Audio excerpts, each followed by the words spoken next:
میگم خیلی بده. تو فکر کن کلی کار کردی، کلی زحمت کشیدی، تونستی موبایل مورد علاقت رو بخری و الان یه نفر میاد گوشیت از دستت میزنه میره به همین راحتی، یا گوشیت از دستت میفته و میشکنه. اگه گوشی جدید خریدی بهت تبریک میگم و با من در ادامه ویدیو همراه باش تا بهت بگم چیکار کنی که بتونی بهتر از گوشیت محافظت کنی.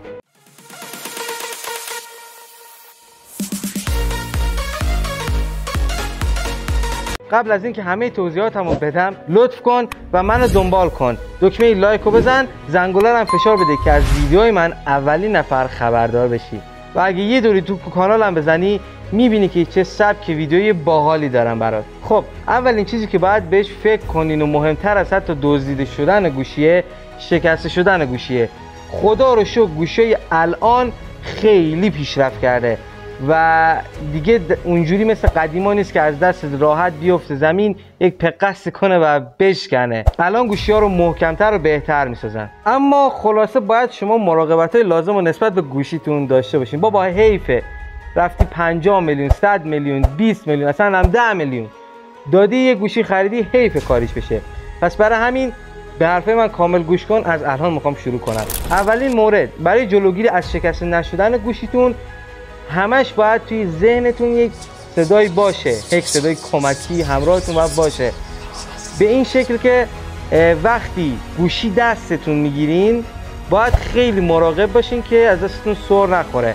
اولا یک گارد مناسب براش تهیه کنین، دوما یک لیبر خوب بندازین، سوما حواستون جمع باشه. شما وقتی دستتون کتابی هست مثلا، گوشی دیگه دستتون نگیرین کتابم زیرش با 2 تا انگشت نگه داشته باشی گوشیو، خب این میفته زمین میترکه. یا خیلی مورد واسه خودم اتفاق افتاده، گوشی تو جیبم بوده ها، اما سر اینکه توی طبیعت گردی بودیم نمیدونم کجا بهش فشار اومده و صفحه گوشی متاسفانه به چخ رفته. شما حواستون باید جمع باشه. اگه شوخی میخواین با یکی بکنین، اگه میخواین کارهای هیجانی خیلی بکنین با گوشیتون، اگه میخواین پارکور برین با گوشیتون توی جیبتون، باید خیلی مراقبش باشین و اول اطمینان حاصل کنین که گوشیتون جاش امنه، بعد هر کار که خواستین بکنین.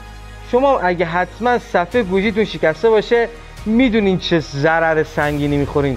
واقعا من میرم یه گوشی رو 30 میلیون پول میدم، وقتی که بخوره صفحش بشکنه 15 میلیون با پول صفحه بدم، یعنی نصف پول گوشی فقط به صفحشه.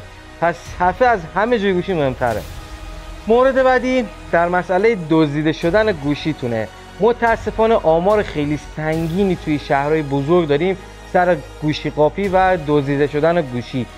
شما نگاه کنین داخل شهرهای کوچیک خیلی کم این اتفاق میفته، اما شهر بزرگ آشنا و فامیلی نداریم هممون که این اتفاق داغون واسش نیفتاده باشه. حداقل شما اگه یه گوشی به نسبت رده بالا و پرچمدار داشته باشین، تمام دزدای یه منطقه رو به سمت خودتون میکشین.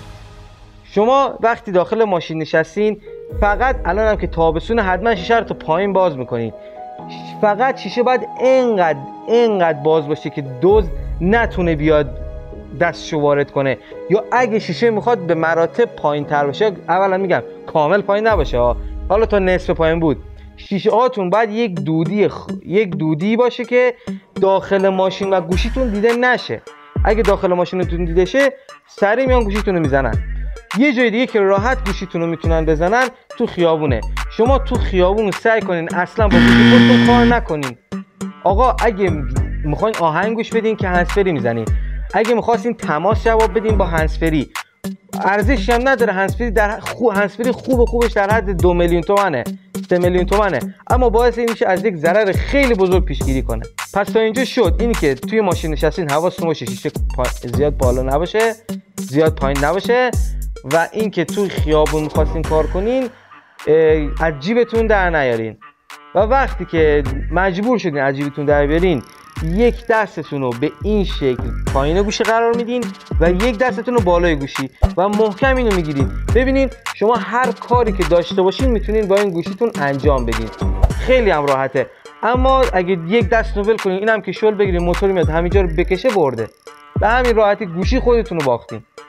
خوشبختانه یه سری از شرکت‌های بیمه هستن و فکر میکنن بیمه میکنن مثلا گوشی رو در برابر دزدی یا شکستگی اینا، اما من اسم خاصی ازش نمیدونم. فکر میکنم داخل گوگل سرچ کنین به یه نتایجی برسین. خلاصه که آقا گوشی خریدی مبارکت باشه، ایشالله به خوبی استفاده کنی، اما همیشه مراقب باش چون واقعا سرمایه دادی و حتی اگه 1000 تومن هم باشه آدم باید حیفش بیاد. لطف کنه یه کمکی به کانال من برسون، این ویدیو رو سابسکرایب کن، لایک کن و دکمه زنگوله رو هم بزن که از ویدیوی من اولین نفر خبردار بشی. و واقعا مرسی که تا اینجا موندی. اگه این ویدیو برات کاربردی بود برو بشین تو جمع و دور اطراف بهشون بگو، این مسائل رو بگو، نیازی هم نیست بیان کلیپ من رو ببینن، همین مسائلی که یاد گرفتی و بهشون بگو، هم اونا یه چیزی متوجه میشن و هم شما کیف میکنین، مثل منی که الان دارم به شما میگم و کیف میکنم. بازم ممنونم ازت، خداحافظ.